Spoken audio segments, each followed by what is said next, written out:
方叔，少夫人，今年是神龙集团20周年周年庆，老夫人说到时候要你和少爷一起参加，这是老夫人送给您的礼物。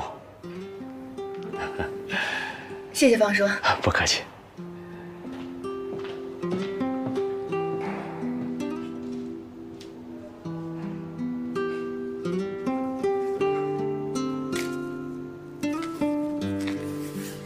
这么看来的话，奶奶应该是不生气了。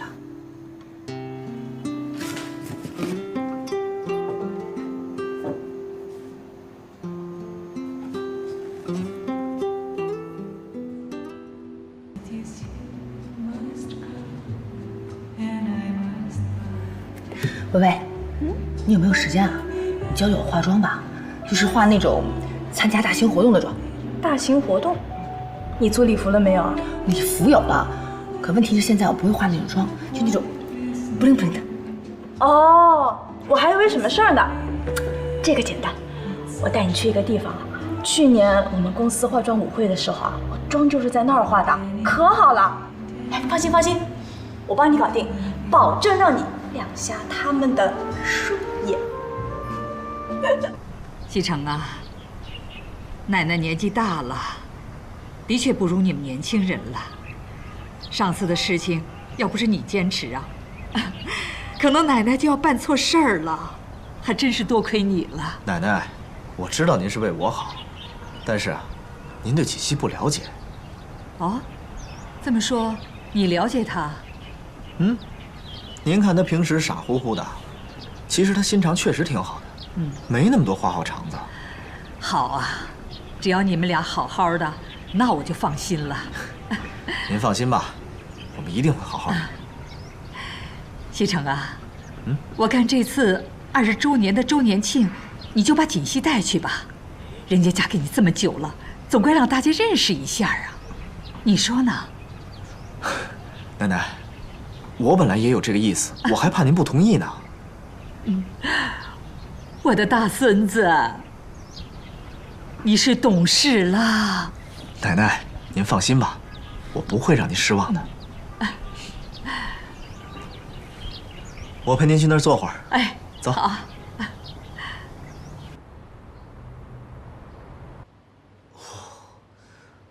哦，回来了。啊，回来了。干嘛拿包挡着脸啊？没事。别走，把包拿了。不要，顾西城，你给我让开！哼，来，给。你，李逵，张飞，蜡笔小新。贺锦溪，你是猴子派来的逗逼吧？顾西城，我不就是换了个造型吗？好笑吗？不好笑。你能不能严肃点？能。没关系。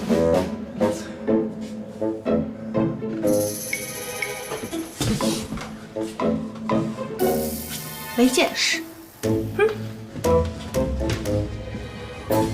是。贺大侠教训的是。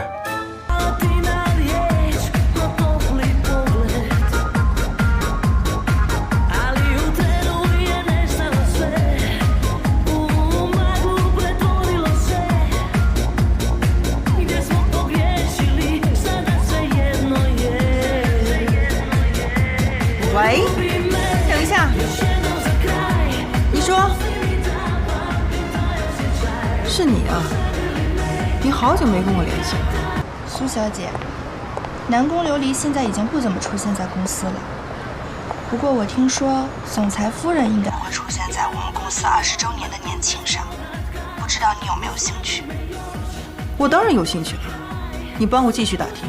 好，那我会继续帮你观察的。拜拜。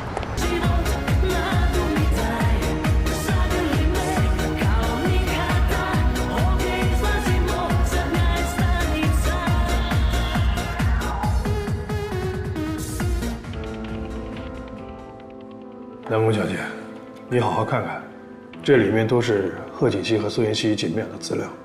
你还别说，她们姐妹俩长得真是一模一样，就像一个模子里刻出来的一样。贺锦熙父母离婚之后，贺锦熙跟着他父亲，苏妍希跟着他母亲。姐妹俩的感情不太好，平时很少见面。前几年，他母亲出了车祸，成了植物人，一直是苏妍希在照顾。我的人查到，贺锦熙在家医院做整容的时候，因为药物过敏，导致了皮肤溃烂。后来这家医院还对他进行了赔偿。随后我的人还查到他的出行记录，顾西城结婚的当天，贺锦熙根本就不在本市。顾总好。阿伦，用点心，把它搞得漂亮一点。放心吧，顾总，保证让您满意。那这位小姐，请里边请。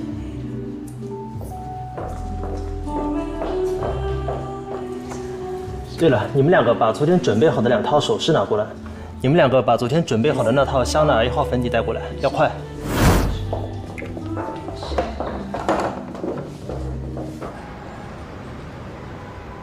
贺锦熙整容失败，那么当天出现在婚礼上的那个人，就一定不是贺锦熙啊。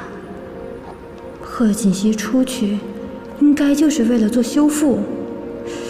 这么说的话，当时在神农集团做清洁工的那个，就一定是苏妍希。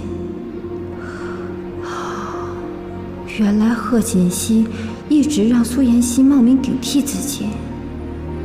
顾西城一定不知道自己被骗了。如果我告诉他，顾西城一定会把苏妍希赶走，也不会原谅贺锦熙。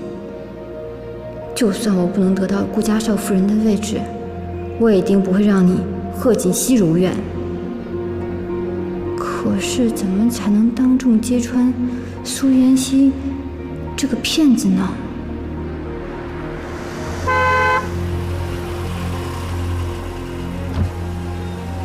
南宫，常总，有时间吗？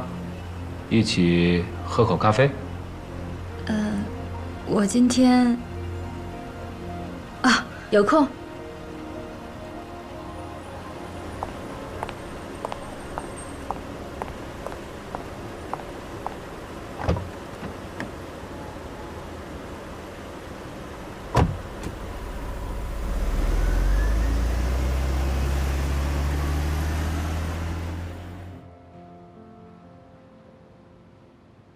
怎么会突然辞职了？有什么困难可以说出来，我可以帮你的。这段时间家里出了些事情，怕耽误工作，所以就辞了。常总，您最近忙什么呢？我去趟报社，公司要举办20周年年庆，顾总可能会带夫人一起参加。我去跟那边的记者们打个招呼，免得他们说什么不该说的。顾总会带顾夫人一起去？那天除了报社，电视台会不会也去？当然了，神龙集团的一举一动，媒体都会非常关注的。这样的话，只要我能揭穿苏妍希那个骗子，那么顾家就是想掩盖事实，也掩盖不了了。到时候，常总，我虽然在公司待得不久，但是也挺想念同事们的。如果那天我可以去看看大家，那就好了。这事很容易，我来安排。这样，年庆那天我会通知你。谢谢常总。陆安，是我，你帮我弄一张你们公司周年庆的入场券。